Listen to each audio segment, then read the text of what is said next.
ஓம் ஸ்ரீ ராகவேந்திர சுவாமிகள் திருவடியிலே சரணம். நவபிருந்தாவனத்தின் அந்த 9 மகான்களின் திருவடியிலே சரணம். வணக்கம். ஆர்கே டில்லிபாபு பேசுகின்றேன். உலகத் தமிழர்கள் அனைவருக்கும் நீங்கள் அளித்து வருகின்ற மகத்தான ஆதரவுக்கும் அன்புக்கும் மிக்க நன்றி.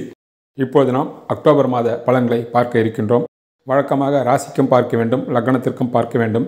பலர் இந்த கோச்சார பலன் ராசிக்குத்தான் பொருந்தும், லக்னத்திற்கு பொருந்தாது என்று பல பேர் பேசுகின்றார்கள். ஆனால் லக்னத்திற்கு நிச்சயமாக பொருந்தும். காரணம் அனுபவபூர்வமான உண்மையாகும். ஒரு உதாரணத்துக்கு சொல்கின்றேன். இப்பொழுது கடகராசிக்கு அஷ்டம சனி நடக்கின்றது. அது உண்மைதான். அதற்குண்டான சங்கடங்கள் இருக்கத்தான் செய்யும்.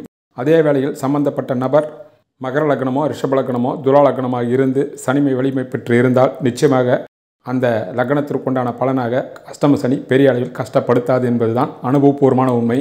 யோக ஜாதகம், வலிமையான தசாபுத்தி என்பதெல்லாம் அதற்கு அப்பாற்பட்ட விஷயம். அதனால் நிச்சயமாக லக்னத்திற்கும் பார்த்தாலும் அதனுடைய பலன்களும் அதனுடைய சாரல்களும் நிச்சயமாக தெரியும் என்பதே அனுபவபூர்வமான உண்மை. பெரிய ஞானிகளும் இந்த துறையில் மிகப்பெரிய கொடிகட்டி பறந்தவர்களும் அனுபவபூர்வமாக சொல்லி வைத்த கருத்தையும் நாமும் நமது சொந்த வாழ்க்கையிலும் சொந்த அனுபவத்திலும் பார்த்து கொண்டு இருக்கின்றோம். லக்னத்திற்கும் பார்க்க வேண்டும், ராசிக்கும் பார்க்க வேண்டும். அதேபோல் நீங்கள் உங்களுடைய ராசிக்கும் இந்த பலன்களை பார்ப்பது போல உங்களுடைய லக்னத்திற்கும் பார்த்தால் நிச்சயமாக இருக்கும் என்பது தெளிவு. இப்பொழுது அக்டோபர் மாத பலன்களை நாம் பார்க்க இருக்கின்றோம். அது மட்டும் இல்லாமல் ஜோதிடத்தில் ஒரு முக்கியமான கருத்துக்களெல்லாம் அடுத்தடுத்து சொல்ல இருக்கின்றோம். சப்ஸ்கிரைப் செய்யாத நண்பர்கள் சப்ஸ்கிரைப் செய்து கொள்ளுங்கள். இப்போது நாம் மாத பலன்களை பார்க்கலாம். துலாம் ராசிக்கு அக்டோபர் மாத பலன்களை பார்க்கலாம். உங்களுடைய ராசிநாதன் ராசியிலே இருக்கின்றார். அவருடைய பார்வை 7ஆம் வீட்டிற்கு கிடைக்கின்றது. ராசிநாதன் ராசியிலே ஆட்சி பெற்றிருப்பது என்பது பழம் நழுவி பாலில் விழுந்த கதை. நினைத்த காரியங்களை நீங்கள் சாதிக்கலாம். ஜனன காலத்தில் ராசிநாதன் ராசியிலே இல்லை என்றாலும் ராசிநாதனோ லக்னநாதனோ இந்த கோச்சாரத்தில் இருப்பது அற்புதமான பலன்களாகும். அதனால் உங்களுடைய மதிப்பு, மரியாதை, அந்தஸ்து, கௌரவம், பேர் புகழ் என்று சகல விதமான சௌபாகியங்களும் நன்மைகளும் கட்டாயம் உண்டாகும். 12ஆம் தேதிக்கு பிறகு அவர் துலாத்தை விட்டு விருச்சிகத்திற்கு செல்வார். அவரை 8ல் இருக்கக்கூடிய குரு பகவான் பார்வை செய்வார். தான் ராசிநாதன் 2லே இருந்து தனகாரகன் குருவினுடைய பார்வை வாங்குவது முற்றிலும் மேன்மை தரும். குடும்பத்தில் மகிழ்ச்சி, சந்தோஷம் என்று 2ஆம் வீட்டிற்கு உண்டான பலன்களையும் 1ஆம் வீட்டிற்கு உண்டான பலன்களையும் சேர்த்தே அவர் செய்வார். அதனால் சகல விதமான நன்மைகளும் தனபாக்கியத்தோடு இந்த மாதம் மிக மிக அற்புதமாக இருக்கும் என்பதை நீங்கள் நிச்சயமாக எதிர்பார்க்கலாம். ராசிநாதனும் ராசி அதிபதியும் அற்புதமாக இருப்பதனால் சகல விதமான நன்மைகளும் கட்டாயம் உங்களுக்கு உண்டாகும். எந்த அளவுக்கு நீங்கள் உழைக்கின்றீர்களோ அந்த அளவுக்கு உங்களுக்கு பணங்கள் கட்டாயம் பெருகும். உங்களுடைய வாழ்க்கை தரமும் உயரும் என்பது தெளிவு. உங்களுடைய ராசிக்கு 2 கூடையவர் செவ்வாய். 2 கூடையவர் 9ல் இருக்கின்றார். 2ஆம் வீட்டு அதிபதி 9ல் இருப்பது மகத்தான சிறப்பு. 2ஆம் வீட்டை தனகாரகன் குருவும் பார்வை செய்கிறார். 12ஆம் தேதிக்கு பிறகு ராசிநாதனுடைய பார்வையும் அதாவது சுக்கிரனுக்கும் குரு பகவானுடைய பார்வை கிடைப்பதனால் 2ஆம் வீடும் வலிமை பெறுகின்றது. குடும்பத்தில் சந்தோஷம், தனப்பிராப்தி, கடன் இருந்தால் கடனை அடைபடக்கூடிய வாய்ப்பு. உங்களுடைய இனிமையான பேச்சிலும் எளிமையான பேச்சிலும் மற்றவர்களை கவர்வர்கள் நீங்கள் மற்றவர்களை கவரக்கூடிய வாய்ப்புகள் உங்களுக்கு உண்டாகும். உங்கள் சொல்லுக்கே ஒரு செல்வாக்கு உண்டாகும். உங்களுக்கு கடன் இருந்தாலும் உங்கள் கடன்காரனை கடுமையாக பேச மாட்டான். நீங்கள் சொல்கின்ற சொல்லிலே அவன் மயங்கி நீங்கள் எப்போ வேணாலும் கொடுங்க சார், ஒன்றும் இன்ட்ரெஸ்ட் கூட தேவையில்லை என்று சொல்லக்கூடிய அளவுக்கு உங்களுடைய பேச்சில் நளினமும் இனிமையும் இருக்கும். அதுதான் ராசிநாதன் மட்டும் இல்லாமல் இனிமை கிரகமான சுக்கிரன் 2ல் இருக்கக்கூடிய அமைப்பாகும். அதனால் 2ஆம் வீட்டின் மூலமாக குடும்பத்தில் மகிழ்ச்சி, தனவரவு, சந்தோஷம், குடும்பத்திற்கு தேவையான பொன்பொருட்கள், ஆடை ஆபரணங்கள் வாங்குவது, குடும்பத்தில் சுப நிகழ்ச்சிகள் நடப்பது போன்ற எல்லா விதமான நன்மைகளும் ஏற்படும் என்பது தெளிவு. அது மட்டும் இல்லாமல் 8ஆம் வீட்டை அதிபதி 2ஆம் வீட்டை பார்ப்பதனால் எதிர்பாராத தனப்பிராப்திற்கும் வாய்ப்புகள் உள்ளது. சொந்த ஜாதகம் சாதகமாக இருந்தால் பலருக்கு பணமழையில் நினையக்கூடிய வாய்ப்புகளும் கட்டாயம் உண்டாகும் என்பது தெளிவு. அது சொந்த ஜாதகத்தை பொறுத்த விஷயமாகவும் கட்டாயம் அமையும். உடைய ராசிக்கு 3 கூடையவர் குரு பகவான். அவர் தான் வீட்டில் இருந்து 6லே மறைந்தாலும் சகோதரக்காரகன் செவ்வாய் 3ஆம் வீட்டை பார்ப்பதனால் 3ஆம் வீடு வலிமை அடைகின்றது. அதனால் இளைய சகோதரர் மூலமாக உங்களுக்கு சுபவீரியங்களோ அல்லது சாதகமான தசாபுத்தி இல்லை என்றால் வீண் வீரிய செலவுகள் வந்தாலும் சகோதரக்காரனுடைய பார்வையும் 3ஆம் வீட்டிற்கு கிடைப்பதனால் பெரிய பாதிப்பு இளையவர்கள் மூலமாக வராது. ஒரு சில காரியங்கள் முடிக்கின்ற காரியங்கள் தள்ளி போகுமே தவிர கடைசியில் கட்டாயம் முடிகின்ற காரியங்கள் தள்ளி போனாலும் கடைசியில் உங்களுக்கு வெற்றியை தரக்கூடிய வாய்ப்பாக தான் அது அமையுமே தவிர மற்றபடி எந்த விதமான பிரச்சனைகளும் இருக்காது. இருந்தாலும் இளையவர்களிடத்தில் நீங்கள் விட்டு கொடுத்து செல்ல வேண்டும்.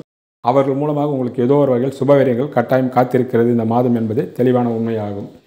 உங்களுடைய ராசிக்கு 4 கூடையவர் சனி பகவான் ஆகின்றார். அவர் 5லே ஆட்சி பெற்று உகரமாகவும் வலிமையாக இருக்கின்றார். 4ஆம் வீட்டிற்கு 8ல் இருக்கக்கூடிய குரு பகவான் பார்வையும் கிடைக்கின்றது.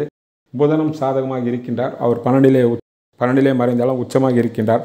அதனால் படிக்கின்ற மாணவ மாணவிகளாம் அற்புதமான முறையில் கட்டாயம் கல்வியை கற்பார்கள். அது மட்டும் இல்லாமல் 4ஆம் வீட்டிற்கு செவ்வாயினுடைய பார்வையும் கிடைப்பதனால் வீடு, வண்டி, வாசல், வாகனங்கள் மூலமாக பலவிதமான மாற்றங்களும் முன்னேற்றங்களும் கட்டாயம் உண்டாகும். இடப்பெயர்ச்சிகள் உண்டாகும். பலர் சொந்த குடியிருப்புகளுக்கு செல்லலாம், சொந்த வாகனங்கள் வாங்கலாம். ஏற்கனவே சொந்த வீடு இருப்பவர்கள் இதை காட்டிலும் வசதியான வீட்டுக்கு குடிபோகக்கூடிய வாய்ப்புகளும் கட்டாயம் உண்டாகும். பயணங்களும் உண்டாகும். அது உள்நாடு பயணங்களாகவும் வெளிநாடு பயணங்களாகவும் ஒரு சிலருக்கு இன்ப சுற்றுலாவும் அமைவதற்கு வாய்ப்புகள் உள்ளது. தாயாரால் ஏதோ ஒரு வகையில் லாபங்களும் அதிர்ஷ்டங்களும் கட்டாயம் கூடும். தாயாருடைய கனவுகளும் ஆசைகளையும் நிறைவேற்றக்கூடிய வாய்ப்புகளும் பலருக்கு உண்டாகக்கூடிய வாய்ப்புகள் கட்டாயம் உண்டாகும். ஏதோ ஒரு வகையில் 4ஆம் வீட்டின் மூலமாக பல விதமான நன்மைகளும் சுபவீரியங்களும் கட்டாயம் இந்த மாதம் காத்திருக்கிறது என்பதே தெளிவான உண்மையாகும். துலாம் ராசிக்கு 5 கூடிய சனி பகவான் 5இலே ஆட்சி பெற்று வக்கரமாகவும் இருக்கின்றார். அவருடைய பார்வை 2ஆம் வீட்டிற்கும் கிடைக்கின்றது. அதாவது ராசிநாதனுக்கு குரு பகவானுடைய பார்வையும் கிடைக்கின்ற காரணத்தினால் குருவும் சனியும் கேந்திரமாக அதாவது 4-10 இருப்பதனால் 5ஆம் வீடு வலிமை அடைகின்றது. ஆனால் உங்கள் கனவுகளும் ஆசைகளும் திட்டங்களும் நிறைவேற ஆரம்பிக்கும். ராசிநாதனை சுக்கிரனை சனி பகவானுடைய பார்வையை வாங்குவதனால் பிள்ளைகளால் எல்லா விதமான நன்மைகளும் உண்டு. பிள்ளைகளாலும் பெற்றவர்களுக்கு பிள்ளைகளால் பெற்றவர்களுக்கும் பெருமை, ஆதாயம், நற்பெயர் எல்லாம் உண்டு. அவரவர் வயதிற்கேற்ற வளர்ச்சியை நோக்கி உங்களுடைய பிள்ளைகளுடைய பயணங்கள் செல்லும். அதை கண்டு உங்களுடைய மனம் மகிழக்கூடிய வாய்ப்புகளும் கட்டாயம் உண்டாகும். 5ஆம் வீட்டுக்கு 4ஆம் வீட்டை குரு பகவான் பார்வை செய்வதனால் பிள்ளைகளுடைய வாழ்வில் சுபவீரியங்கள் காத்திருக்கிறது. அது அவரவர் வயதிற்கும் ஈடுபட்டிருக்கின்ற துறைக்கும் ஏற்றாற்போல் அமையும். பலருக்கு புத்திரபாக்கியம் வருவதற்கும் கூடுதலாக வாய்ப்புகள் உள்ளது. குரு பகவான் நேரடியாக சனியை பார்க்கவில்லை என்றாலும் சனியினுடைய வீட்டையும் 5ஆம் வீட்டிற்கு விரையாதிபதி 4ஆம் வீட்டை பார்ப்பதனால் பிள்ளைகளுடைய வாழ்வில் சுபவீரியங்களும் புத்திரபாக்கியமும் வருவதற்கு கூடுதலாக வாய்ப்புகள் உள்ளது என்பது தெளிவு. பலருக்கு பேரன் பேத்திகளை பார்க்கக்கூடிய பெரியவர்களுக்கும் அந்த பாக்கியங்கள் கிடைக்கும். குலதெய்வத்தினுடையவர்களும் மகானுடைய ஆசீர்வாதம் கிடைப்பதற்கும் வாய்ப்புகள் உள்ளது. ஏதோ ஒரு வகையில் 5ஆம் வீட்டின் மூலமாக ஒரு சில அதிர்ஷ்டங்களோ உங்கள் கனவுகளும் திட்டங்களும் நிறைவேறுவதற்கு வாய்ப்புகளும் கூடுதலாக உள்ளது என்பது தெளிவு. இது சரியான முறையில் நீங்கள் பயன்படுத்தி கொள்ளலாம். துலாம் ராசிக்கு 6 கூடியவர் குரு பகவான் ஆகின்றார். அவர் 8இலே மறைகின்றார்.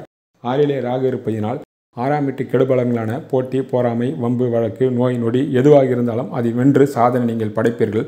6இலே இருக்கக்கூடிய ராகு பகவான் உங்களுக்கு சகலவிதமான வெற்றிகளும் ஐஸ்வர்யத்தையும் கட்டாயம் அவரவர் தகுதிக்கேற்றார்போல் சொந்த ஜாதகத்தின் பலத்திற்கேற்றார்போல் நிச்சயமாக உங்களுக்கு தருவார். ஆனால் எதிரிகளை பற்றி நீங்கள் கவலைப்பட வேண்டிய அவசியமும் இல்லை. கடன்கள் இருந்தாலும் கடன்கள் கட்டுக்குள் இருக்கும். விரைவிலே கடன்கள் அடையக்கூடிய வாய்ப்புகளும் கட்டாயம் பலருக்கு உண்டாகும். உங்களுடைய ராசிக்கு 7 கூடியவர் செவ்வாய் ஆகின்றார்.